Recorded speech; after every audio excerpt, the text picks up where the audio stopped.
gathering of minds to strengthen the global dialogue on energy transition and net zero agenda, and also at the same time towards fostering ties and partnerships for ideas, innovations, and investments for the future energy landscape.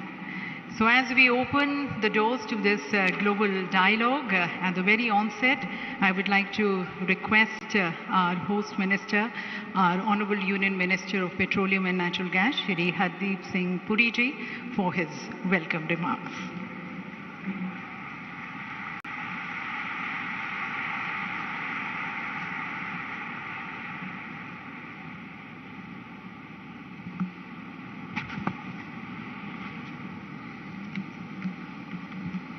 परम आदरणीय प्रधानमंत्री जी, महामहिम राज्यपाल माननीय थावरचंद गहलोत जी, माननीय मुख्यमंत्री जी, मंत्रिमंडल में मेरे सहयोगी रामेश्वर तेली जी, excellencies, captains from the global oil and gas companies, pioneers of the green energy transition, friends in the media, ladies and gentlemen. It is my very proud privilege to welcome all of you to this first edition of India's flagship energy event, India Energy Week 2023 in the beautiful city of Bengaluru. As India's first comprehensive energy event covering the entire value chain in its year of the G20 presidency, IEW 2023 is a key discussion platform in the G20 calendar.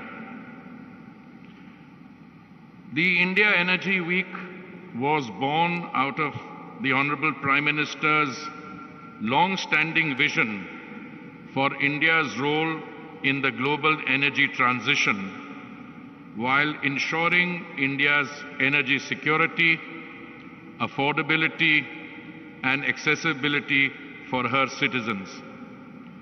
It captures India's dreams and aspirations of an Amrit Kal, whilst also underlining her role in the 21st century global economy as a Vishwaguru following the ideals of Vasudhaiva Kudumbakam.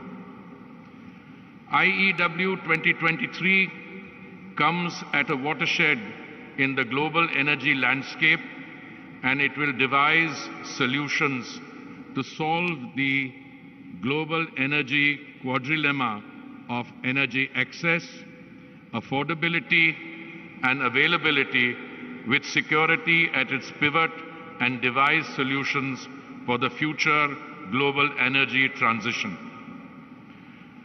Friends and colleagues, last year marked a tumultuous period in energy prices globally. This created global challenges to development and sparked uncontrolled inflationary and recessionary fears. The World Bank has estimated that this year global growth will decelerate to 1.7%, the third weakest in nearly 3 decades. More than 60 million people visit the petrol pump in India on a daily basis. A nation of 1.4 billion plus has to be insulated against the global price rise so that energy is accessible at affordable cost. This is the primary focus of India's energy needs.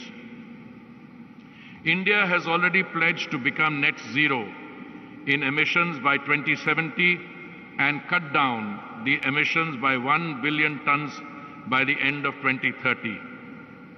These commitments come despite India's historical contribution to global emissions since 1890 is about 4%, despite being the fifth largest economy and home to 17% of the world's population, and despite India's per capita emissions ranking the lowest amongst the G20 countries and about half of the global average. Against this backdrop, India has carved out an energy agenda which is inclusive, market-based, and climate-sensitive. We continue to underscore the importance of oil and gas, yet our commitment to climate change mitigation goals remains unabated and undiluted. We remain focused on energy efficiencies, laying impetus on fuels of the future, including biofuels and hydrogen, and increasing the use of renewable energies, etc. At the same time, we are taking transformative steps to increase domestic exploration and production of traditional hydrocarbons. In today's plenary, we are also witnessing, or we will be witness, to the launch of 3 landmark initiatives by the Honorable Prime Minister. As per the vision that the Honorable Prime Minister laid out in 2017, a double-burner solar cooktop which can provide green, clean, effective and permanent solution for the cooking needs of the families is being launched today. This has replicability in the countries of the Global South and the rest of the world. Again, in line with the clarion call given by the Honorable Prime Minister to phase out single-use plastic items, we are launching the largest initiative in the world to reuse and recycle 100 million PET bottles per year. This also resonates with the global initiative Lifestyle for the Environment movement launched by the Honorable Prime Minister. These PET bottles will be converted into cloth for the frontline workers of the oil marketing companies and non-combat uniforms for the armed forces and other institutions and retail sales. The Honorable Prime Minister had set for us a target of 10% ethanol blending by the end of November 2022. We achieved this 5 months prior to the target. Equally, the Prime Minister had originally set 2030 for India to achieve 20% biofuel blending. Under the bold and decisive leadership of the Honorable Prime Minister, this 2030 target of 20% blending has been brought forward by 5 years, and we will complete it by 2025. We had also planned to launch an E20 blended biofuel by April of 2023, and I'm very pleased to inform you that today the Honorable Prime Minister will be launching an E20 blended fuel which will be available in select petrol pumps in the country on a pilot project basis 2 months, well 2.5 months ahead of the target April 2023 launch. The Honorable Prime Minister will also be launching a green mobility rally which will showcase various types of vehicles capable of having E20, E85, hydrogen fuel, CNG and other new age fuels. As a country on a fast trajectory of economic growth, India is projected to witness the largest increase in energy demand of any country over the next 2 decades, accounting to close to 28% of incremental global growth in energy demand. Green growth has been highlighted as one of the Saptarishi or 7 priorities for the country in the latest budget. Not only have generous provisions been made for this, but also for other related activities to cover the manufacture of catalyzers and other requirements in the production of green hydrogen. Excellencies, India Energy Week 2023 therefore comes at an apt time and provide a unique platform to strengthen dialogue and cross-regional knowledge sharing on the future of the energy landscape at a time when the volatility, uncertainty, and energy security in the energy business is dominating our discussion. This year's theme, Growth, Collaboration, Transition, is apt as it underscores the need for us to collaborate and grow together. We seek to imbibe the true spirit of innovation. Achieving the net zero goal requires global coordination and access to skills, technology, and global financing. Excellencies, ladies and gentlemen, I am confident that India Week will provide an unrivaled global networking platform for all of you, where key priorities will be set and new partnerships will be forged. I wish you the best of in your discussion and engagements and look forward to fruitful outcomes. Thank you. Jai Hind.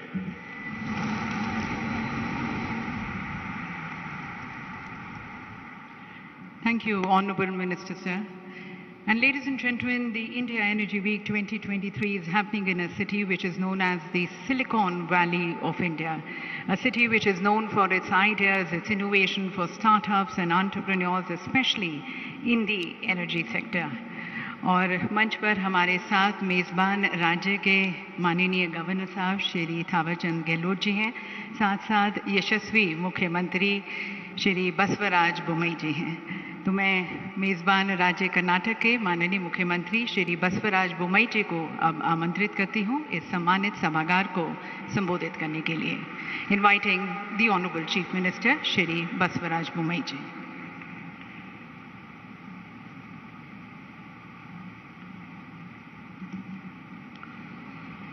ಎಲ್ಲರಿಗೂ ನಮಸ್ಕಾರ. Our respectful Honorable Prime Minister Narendra Modi ji, His Excellency Governor of Karnataka Thawarchand Gehlot ji, Honorable Union Minister for Petroleum and Natural Gases Sri Hardeep Singh Puri ji, Honorable Union Minister for State for Petroleum and Natural Gases Sri Rameshwar Teli ji, all His Excellencies, CEOs of the company, all the delegates, ladies and gentlemen, and my press friends. At the outset, I thank the Honorable Prime Minister Narendra Modi ji and Honorable Union Minister for Petroleum Puri ji for hosting India Energy Week in Bengaluru in my state. And rightly so, the highest number of power research capabilities which the state has. So I once again thank the Honorable Prime Minister. Things are changing in every aspect of life. Post-COVID, the dimensions, definitions of life has changed. And rightly so, our Honorable Prime Minister has set new goals, new milestones, and new orientation too. He has been a very successful as a Chief Minister of Gujarat by bringing a revolutionary change in power production, supplies and distribution. With that rich experience, he has changed the power sector of the country. This is a paradigm shift on the priorities. Therefore, we have the experience of the Honorable Prime Minister, and we are facing the new challenges. The whole world in its effort for a net zero is a very big challenge, and our Honorable Prime Minister has set a goal for 2046 net zero Indian power production. Keeping that in mind, Karnataka is in the forefront of this transformation, and I am sure that this platform will give ample opportunity to lay a foundation and set a new orientation for the transferring the paradigm shift what we are expecting in the power sector. Karnataka is the highest renewable energy manufacturer in India. 50% of our power production is on by renewable energy. 15,000 megawatt we produce. Now we are going ahead with renewable energy, pump storages and other kind of storages. Last month we had a global investor meet where more than 3 lakh crores investment in 9 proposals are there in green hydrogen power products. And more than 2 lakh crore of investment is expected in renewable energy. Therefore, our next 5 years will be a very crucial year to produce the renewable energy and new avatars of renewable energy, including hydrogen and ammonia. Secondly, sir, we are the highest R&D in electrical vehicles as well as highest EV passenger vehicles are in the country. Now our goal is to make the #1 EV manufacturing in the country, and we have got EV policy which is investor friendly as far as manufacturing of EV vehicles are concerned. As far as biofuels, I am really proud that Karnataka is a pioneer in biofuels in manufacturing of ethanol, since we have highest number of sugarcane units. And I am proud that there is a young gentleman called Vijay Nirani who is manufacturing cumulatively in all 5 units together the highest ethanol manufacturer in the India. Therefore, our goal to have 20% blend of ethanol by 2025 will be achieved, and Karnataka will be one of the greatest contributor. With all these new changes, new transformation, we like to say that the world changes and our goal is very, very important. Amrit Kal of our Honorable Prime Minister is change for the best in all the fields, including energy. Energy is a very important component for both economical growth and social development. Hence, I conclude that our Honorable Prime Minister intent and with great intensity, he has put forward the energy changes. The ultimate slogan would be maximum power with minimum emission. Thank you.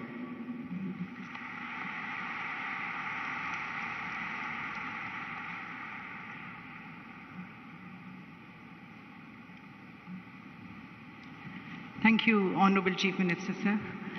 And ladies and gentlemen, in the very spirit of growth, collaboration and transition, which is the theme of the India Energy Week 2023, India, under the dynamic leadership of Honorable Prime Minister, is taking all the right moves towards moving to a more cleaner and greener energy. And as was mentioned by our Honorable Minister, today we are going to be witnessing the launch of 3 landmark green initiatives at the hands of the Honorable Prime Minister. We bring you greater insights into these green initiatives which are going to be launched today, and also the progressive vision of our Honorable Prime Minister through a short film. If you can play the film, please.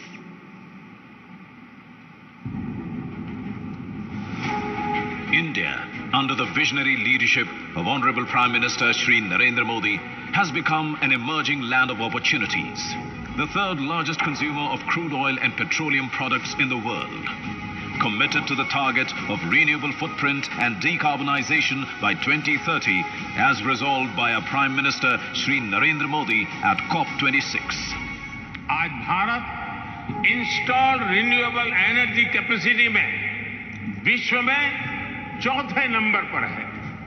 बीते 7 वर्षों में भारत की non fossil fuel energy में 25% से ज्यादा की वृद्धि हुई है और अब ये हमारे एनर्जी मिक्स का 40% पहुंच गया है।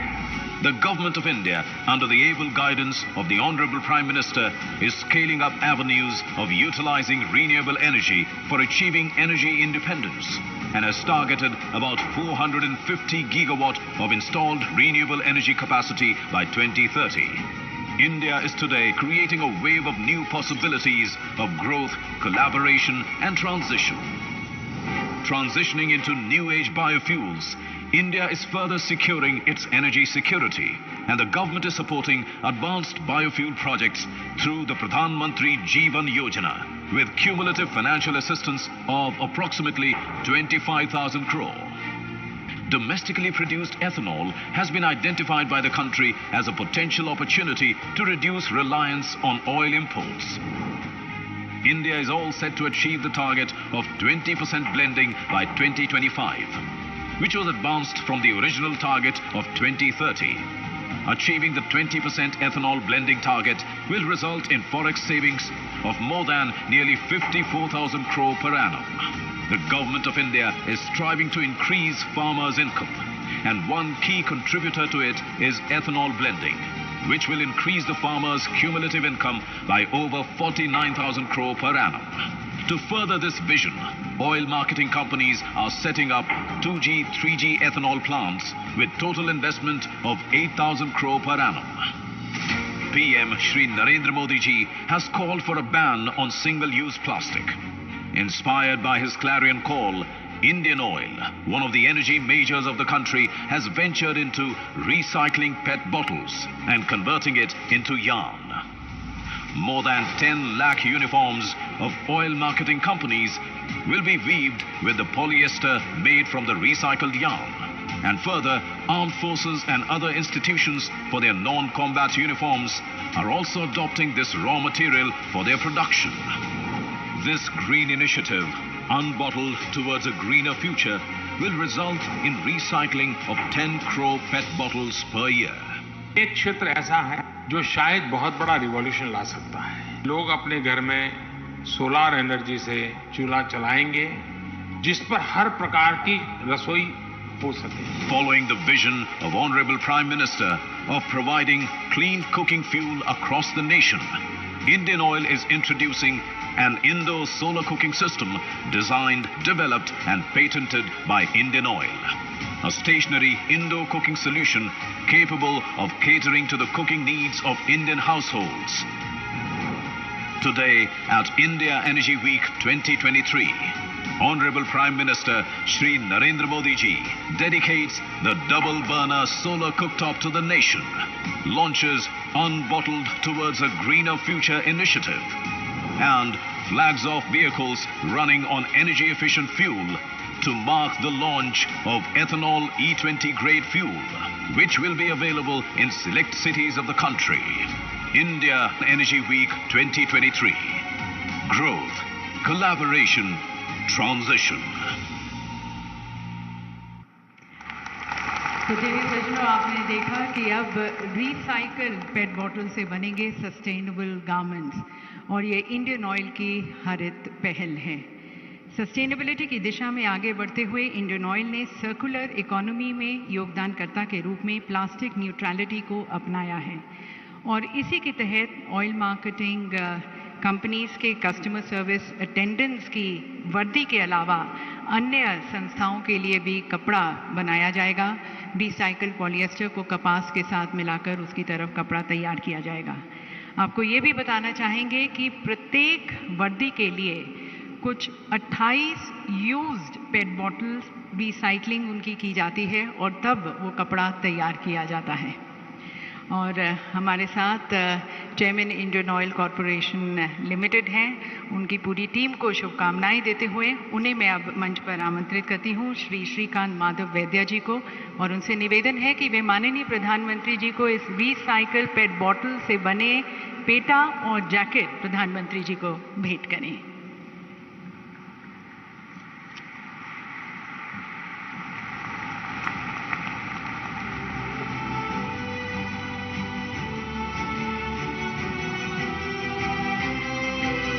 देवी सज्जनों, रिसाइकल्ड पॉलिएस्टर का उपयोग भारत में अपने फॉसिल फीडस्टॉक के आयात को कम करने के अलावा वस्त्रों की बढ़ती हुई मांग की भी पूर्ति करेगा। पेट बोतलों के रिसाइकलिंग का महत्व पर्यावरण संरक्षण में भी है, क्योंकि इसके उत्पादन के लिए फॉसिल फीडस्टॉक से निर्मित पॉलिएस्टर की तुलना में लगभग 59% कम ऊर्जा की आवश्यकता होती है और इसमें लगभग 79% कम कार्बन फुटप्रिंट है। और अब हमारा अगला इनिशिएटिव थर्मल बैटरी से चलने वाला यूज़र फ्रेंडली और एनवायरनमेंट फ्रेंडली सोलर कुकटॉप। जी हाँ देवी सज्जनों, ये बहुत ही विशेष सोलर कुकर है और सूर्य के चमकने पर ये सोलर मोड में काम करता है और जब धूप कम है, ये धूप नहीं है, तब ये हाइब्रिड मोड में इलेक्ट्रिक ग्रिड के माध्यम से काम करता है। और जैसा कि आपने वीडियो में भी देखा और सुना कि इसकी एक और यूनिकनेस है कि आप इस पर दिन में या रात में किसी भी मौसम में और किसी भी प्रकार का खाना बना सकते हैं। तो मैं एक बार पुनः माननीय प्रधानमंत्री जी से निवेदन करती हूँ कि कृपया आप रिमोट का बटन दबाकर इंडियन ऑयल द्वारा विकसित twin cooktop indoor solar cooker का लोकार्पण करें।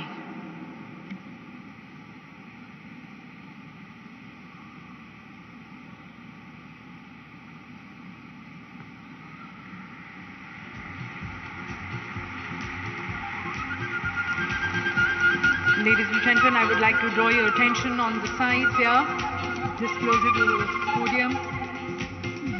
We have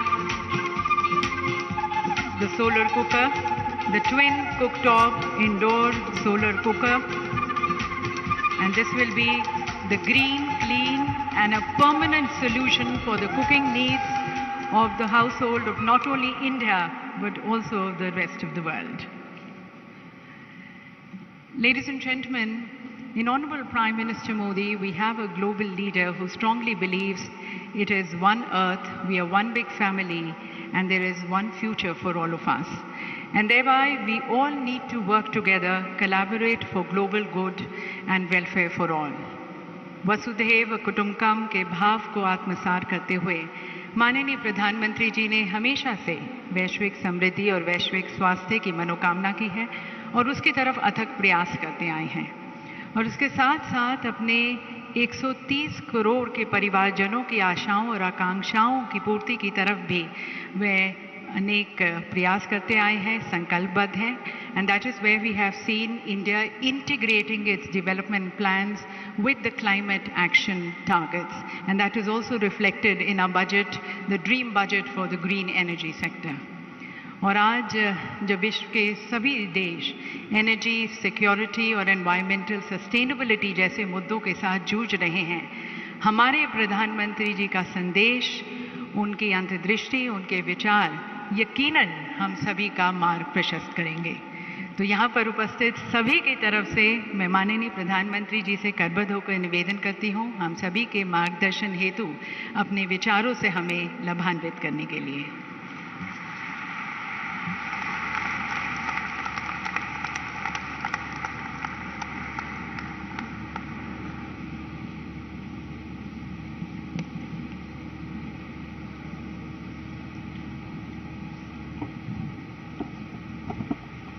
कर्नाटका के मुख्यमंत्री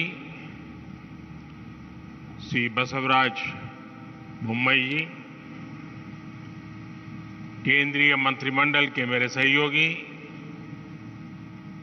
श्री हरदीप पुरी जी, रामेश्वर तेली जी, अन्य मंत्रीगण, योर एक्सेलेंसीज, देवी और सज्जनों, इस समय तुर्की में आए विनाशकारी भूकंप पर हम सभी की दृष्टि लगी हुई है। बहुत से लोगों की दुखद मृत्यु और बहुत नुकसान की खबरें हैं। तुर्की के आसपास के देशों में भी नुकसान की आशंका है। भारत के 140 करोड़ लोगों की संवेदनाएं सभी भूकंप पीड़ितों के साथ है। भारत भूकंप पीड़ितों की हर संभव मदद के लिए तत्पर है। साथियों, बेंगलुरु टेक्नोलॉजी, टैलेंट और इनोवेशन की एनर्जी से भरपूर शहर है। मेरी तरह आप भी यहां की युवा ऊर्जा को अनुभव कर रहे होंगे। ये भारत की G20 प्रेसिडेंसी कैलेंडर का पहला बड़ा एनर्जी इवेंट है। मैं देश विदेश से आए सभी लोगों का इंडिया एनर्जी वीक में स्वागत करता हूं, अभिनंदन करता हूं। साथियों, 21वीं सदी के विश्व का भविष्य तय करने में एनर्जी सेक्टर की बहुत बड़ी भूमिका है। एनर्जी के नए रिसोर्सेज को डेवलप करने में, एनर्जी ट्रांजिशन में आज भारत विश्व के सबसे मजबूत आवाजों में से एक है। विकसित बनने का संकल्प लेकर चल रहे भारत में एनर्जी सेक्टर के लिए अभूतपूर्व संभावनाएं बन रही है। आप जानते हैं कि हाल ही में IMF ने 2023 के लिए ग्रोथ प्रोजेक्शन रिलीज की है। इसमें कहा गया है कि Bharat fastest growing major economy रहने वाला है।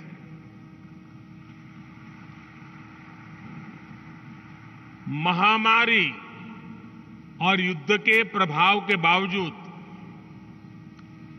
2022 में भारत एक ग्लोबल ब्राइट स्पॉट रहा है।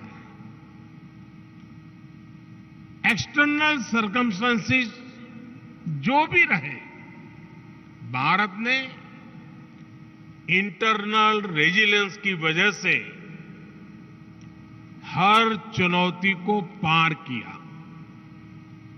इसके पीछे मल्टीपल फैक्टर्स ने काम किया। पहला, स्टेबल डिसिसिव गवर्नमेंट। दूसरा, सस्टेन रिफॉर्म्स। और तीसरा, ग्रासरूट पर सोशियो इकोनॉमिक एम्पावरमेंट। बीते वर्षों में बड़े पैमाने पर लोगों को बैंक खातों से जोड़ा गया, उन्हें फ्री हेल्थ केयर ट्रीटमेंट की सुविधा मिली, सेफ सैनिटेशन, बिजली कनेक्शन, आवास, नल से जल और दूसरे सोशल इंफ्रास्ट्रक्चर की पहुंच करोड़ों लोगों तक हुई। पिछले कुछ वर्षों में भारत की जितनी बड़ी आबादी के जीवन में ये बदलाव आया है, वो कई विकसित देशों की जनसंख्या से भी ज्यादा है। इससे करोड़ों गरीबों को गरीबी से बाहर निकालने में मदद मिली है। आज करोड़ों लोग गरीबी से निकलकर मिडिल क्लास के स्तर तक पहुंच रहे हैं। आज भारत में करोड़ों लोगों की क्वालिटी ऑफ लाइफ में बदलाव आया है। आज गांव-गांव तक इंटरनेट पहुंचाने के लिए 6 लाख किलोमीटर 600,000 किलोमीटर से ज्यादा ऑप्टिकल फाइबर बिछाए जा रहे हैं। पिछले 9 वर्षों में देश में ब्रॉडबैंड यूजर्स की संख्या 13 गुना बढ़ चुकी है। पिछले 9 वर्षों में इंटरनेट कनेक्शंस 3 गुना से ज्यादा हो चुके हैं। आज रूरल इंटरनेट यूजर्स की संख्या अर्बन यूजर्स की तुलना में ज्यादा तेजी से बढ़ रही है। इसके अलावा भारत दूसरा सबसे बड़ा मोबाइल फोन बनाने वाला देश बन चुका है। इससे भारत में दुनिया का सबसे बड़ा एस्पिरेशनल क्लास तैयार हुआ है। भारत के लोग चाहते हैं कि उन्हें बेटर प्रोडक्ट्स, बेटर सर्विसेज और बेटर इंफ्रास्ट्रक्चर मिले। की आकांक्षाओं को पूरा करने के लिए एनर्जी बहुत बड़ा फैक्टर है। इंडस्ट्रीज से लेकर के ऑफिसेज तक एनर्जी की जरूरत, एनर्जी की मांग बढ़ती ही जा रही है। भारत में जिस तेजी से विकास हो रहा है, उसे देखते हुए ये माना जा रहा है कि आने वाले वर्षों में भारत में अनेक नए शहर बनने वाले हैं। इंटरनेशनल एनर्जी एसोसिएशन ने भी कहा है कि भारत इस दशक में भारत की एनर्जी डिमांड दुनिया में सबसे ज्यादा होगी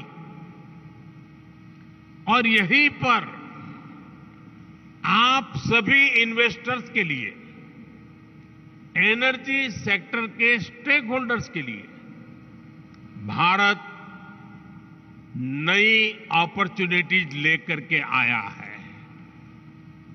आज ग्लोबल ऑयल डिमांड में भारत की हिस्सेदारी 5% के आसपास है, लेकिन इसके 11% तक पहुंचने की उम्मीद है।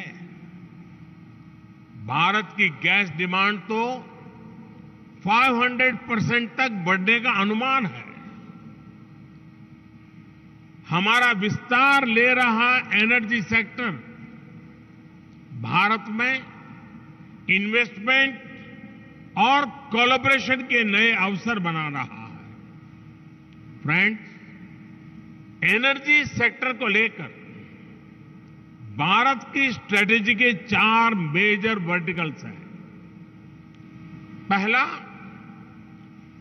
डोमेस्टिक एक्सप्लोरेशन और प्रोडक्शन को बढ़ाना। दूसरा, सप्लाईज को डाइवर्सिफिकेशन। तीसरा, बायोफ्यूल्स, इथेनॉल, कंप्रेस्ड बायोगैस और सोलार जैसे ऑल्टरनेटिव एनर्जी सोर्सेज का विस्तार और चौथा इलेक्ट्रिक व्हीकल और हाइड्रोजन के जरिए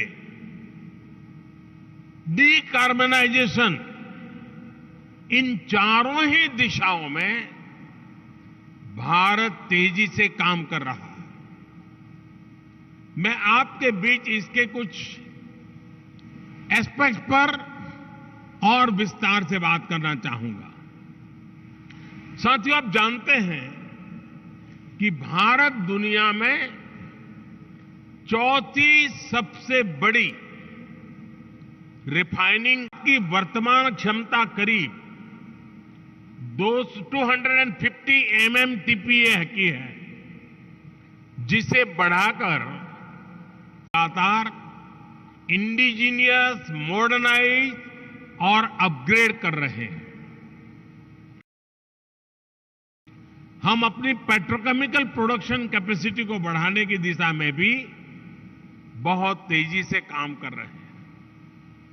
भारत के रिच टेक्नोलॉजी पोटेंशियल और ग्रोइंग स्टार्टअप इकोसिस्टम का उपयोग करके आप सभी अपने एनर्जी लैंडस्केप का विस्तार कर सकते हैं। साथियों, हम 2030 तक अपने एनर्जी मिक्स में नेचुरल गैस कंजम्पशन को बढ़ाने के लिए भी मिशन मोड पर काम कर रहे हैं। इसे 6% से बढ़ाकर 15% करने का लक्ष्य तय किया गया है।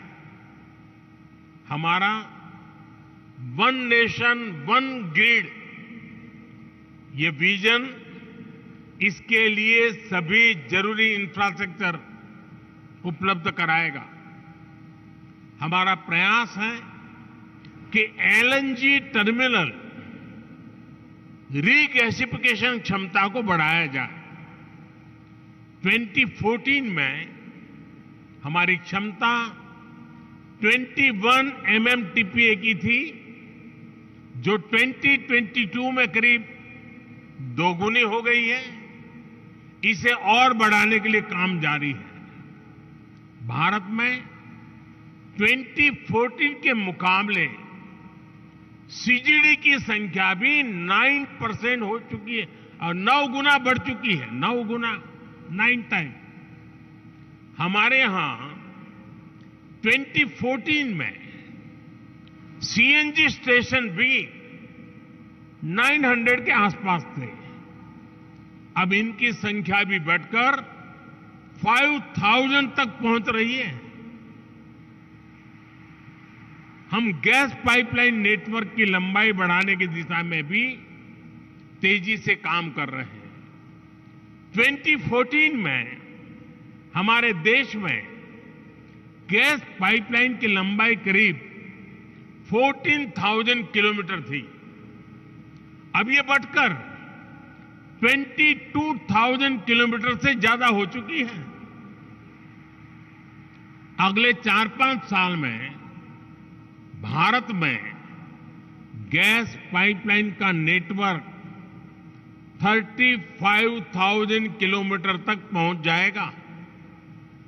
यानी भारत के नेचुरल गैस इंफ्रास्ट्रक्चर में आपके लिए निवेश की बहुत बड़ी संभावनाएं बन रही है।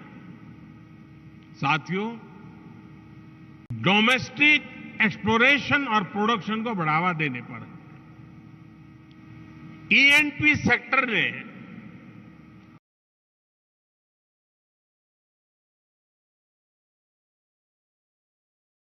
उन समझे जाते थे।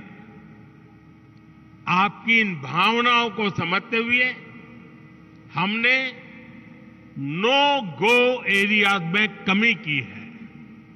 इससे 10 lakh square kilometre area no go की पाबंदियों से मुक्त हुआ है। अगर हम आंकड़े पर नजर डालें तो नो गो एरियाज में भी ये कमी 98% से भी ज्यादा है। ये सभी निवेशकों से आग्रह करूंगा कि आप इन अवसरों को इस्तेमाल करिए, फॉसिल फ्यूल्स के एक्सप्लोरेशन में अपनी मौजूदगी बढ़ाइए। फ्रेंड्स, बायो एनर्जी के क्षेत्र में भी हम तेजी से आगे बढ़ रहे हैं। पिछले साल अगस्त में हमने एशिया की पहली 2G इथेनॉल बायो रिफाइनरी की स्थापना की। हमारी तैयारी इस तरह के 12 कॉमर्शियल 2G इथेनॉल प्लांट्स बनाने की है। सस्टेनेबल एविएशन फ्यूल और रिन्यूएबल डीजल की कॉमर्शियल उपयोगिता की दिशा में भी हमारे प्रयास जारी है। इस साल के बजट में हमने गोवर्धन योजना के तहत 500 नए वेस्ट टू वेल्थ प्लांट्स बनाने का ऐलान किया है। इसमें 200 कॉम्प्रेस बायोगैस प्लांट्स और 300 कम्युनिटी या क्लस्टर बेस्ड प्लांट्स शामिल है। इसमें भी आप सभी के लिए हजारों करोड़ रुपए के इन्वेस्टमेंट के रास्ते बनने वाले हैं। साथियों, एक और सेक्टर जिसमें भारत विश्व में लीड ले रहा है वो है ग्रीन हाइड्रोजन का। नेशनल ग्रीन हाइड्रोजन मिशन 21वीं सदी के भारत को नई दिशा देगा। इस दशक के अंत तक हम 5 MMTPA ग्रीन हाइड्रोजन के प्रोडक्शन का लक्ष्य लेकर चल रहे हैं। इसमें भी 8 लाख करोड़ रुपए से अधिक के इन्वेस्टमेंट की संभावनाएं हैं। भारत अगले 5 वर्षों में ग्रे हाइड्रोजन को रिप्लेस करते हुए ग्रीन हाइड्रोजन का हिस्सा 25% तक बढ़ाएगा। ये भी आपके लिए बहुत बड़ा अवसर होगा। फ्रेंड्स, एक और महत्वपूर्ण विषय ईवीएस की बैटरी कॉस्ट का भी है। आज इलेक्ट्रिक व्हीकल में बैटरी की कॉस्ट 40 से 50% तक होती है। इसलिए इस दिशा में हमने 50 गीगावाट आवर्स की एडवांस केमिस्ट्री सेल बनाने के लिए 18,000 करोड़ रुपए से ज्यादा की पीएलआई स्कीम शुरू की है। देश में बैटरी मैन्युफैक्चरिंग फैसिलिटीज स्थापित करने के लिए एक अच्छा अवसर है। फ्रेंड्स, भारत में बन रही निवेश की इन संभावनाओं को हमने 1 सप्ताह पहले आए बजट में और मजबूत किया है। बजट में renewable energy, energy efficiency, sustainable transportation और ग्रीन टेक्नोलॉजीज को और एनकरेज किया गया है। इसमें 35,000 करोड़ रुपए प्रायोरिटी कैपिटल इन्वेस्टमेंट के लिए रखे गए हैं ताकि एनर्जी ट्रांजिशन और नेट जीरो ऑब्जेक्टिव्स को बल मिले। बजट में हमने कैपिटल एक्सपेंडिचर के लिए 10 लाख करोड़ रुपए का भी प्रावधान किया है। इससे भी ग्रीन हाइड्रोजन से लेकर सोलार और रोड जैसे हर तरह के इंफ्रास्ट्रक्चर को गति मिलेगी। साथियों, 2014 के बाद से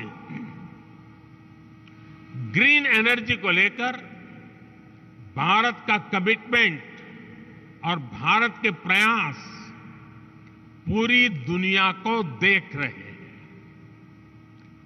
बीते 9 वर्षों में भारत में रिन्यूएबल एनर्जी कैपेसिटी करीब 70 गीगावाट से बढ़कर करीब 170 गीगावाट हो चुकी है।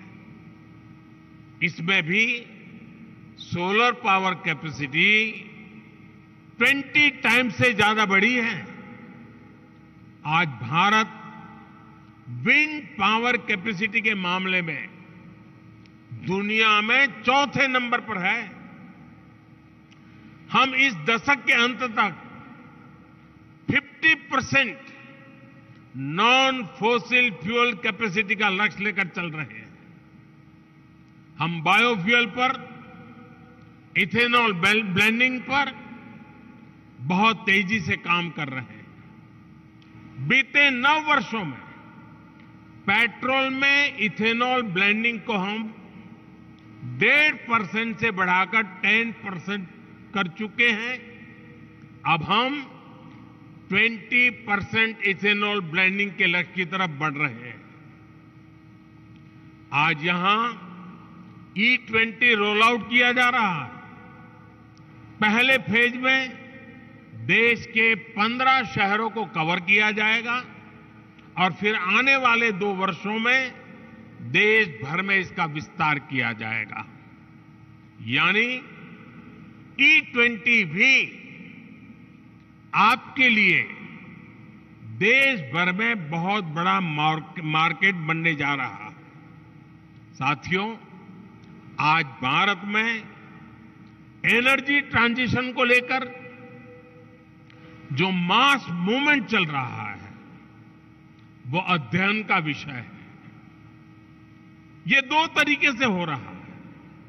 पहला, एनर्जी के रिन्यूएबल सोर्स का तेज गति से एडॉप्शन कर, और दूसरा, एनर्जी कंजर्वेशन के प्रभावी तरीकों का एडॉप्शन। भारत के नागरिक आज बड़ी तेजी से एनर्जी के रिन्यूएबल सोर्सेज को अपना रहे हैं। सोलर पावर से चलने वाले घर, सोलर पावर से चलने वाले गांव, सोलर पावर से चलने वाले एयरपोर्ट, सोलर पंप से हो रही खेती, ऐसे अनेक उदाहरण हैं। बीते 9 वर्षों में भारत ने अपने 19 करोड़ से ज्यादा परिवारों को क्लीन कुकिंग फ्यूल से जोड़ा है। आज जो सोलर कुकटॉप लॉन्च किया गया है वो भारत में ग्रीन और क्लीन कुकिंग को नया आयाम देने जा रहा है। उम्मीद है कि अगले 2-3 साल में ही 3 करोड़ से अधिक घरों में सोलर कुकटॉप की पहुंच बन जाएगी। इससे एक तरह से भारत किचन में क्रांति लाने का काम करेगा। भारत में 25 करोड़ से अधिक परिवार हैं। आप कल्पना कर सकते हैं कि सिर्फ सोलर कुकटॉप से जुड़े निवेश में आपके लिए कितनी संभावनाएं बन रही है।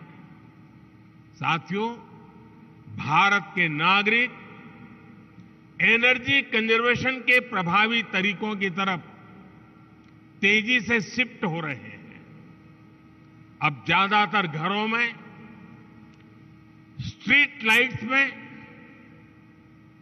एलईडी बल्ब का इस्तेमाल होता है। भारत के घरों में स्मार्ट मीटर लगाए जा रहे हैं। लार्ज स्केल पर सीएनजी और एलएनजी को अपनाया जा रहा है। इलेक्ट्रिक व्हीकल्स की बढ़ती लोकप्रियता इस दिशा में बड़े बदलाव के संकेत दे रहे हैं। साथियों, ग्रीन ग्रोथ की तरफ, एनर्जी ट्रांजिशन की तरफ भारत के बड़े प्रयास हमारी वैल्यूज को भी रिफ्लेक्ट करते हैं। सर्कुलर इकोनॉमी एक तरह से हर भारतीय की जीवन शैली का हिस्सा है। रिड्यूस, रीयूज और रिसाइकल का मंत्र हमारे संस्कारों में रहा है। आज इसका ही एक उदाहरण हमें यहां अभी देखने को मिला है।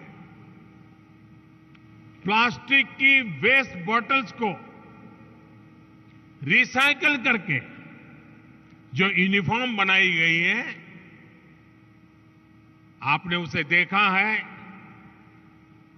फैशन की दुनिया के लिए, सुंदरता की दुनिया के लिए उसमें कोई कमी नहीं है। हर साल 10 करोड़ ऐसी बॉटल्स की रिसाइकलिंग का लक्ष्य पर्यावरण की रक्षा में बहुत मदद करेगा। ये मिशन लाइफ यानी लाइफस्टाइल फॉर एनवायरनमेंट को भी मजबूती देगा, जिसकी दुनिया को आज बहुत आवश्यकता है। इन्हीं संस्कारों पर चलते हुए भारत ने 2070 तक नेट जीरो का टारगेट तय किया है। इंटरनेशनल सोलर अलायंस जैसे प्रयासों से भारत इस सद्भावना को दुनिया में मजबूत करना चाहता है। साथियों, मैं आपका फिर आह्वान करूंगा कि भारत के एनर्जी सेक्टर से जुड़ी हर संभावनाओं को जरूर एक्सप्लोर करें, उससे जुड़े। आज भारत आपके इन्वेस्टमेंट के लिए दुनिया में सबसे उपयुक्त जगह है। इन्हीं शब्दों के साथ आज आप इतनी बड़ी तादाद में यहां आए, एनर्जी ट्रांजिशन वीक के अंदर शरीक हुए। मैं आपका अभिनंदन करता हूं, स्वागत करता हूं और अपनी वाणी को विराम देता हूं। आप सबको बहुत बहुत शुभकामनाएं। धन्यवाद।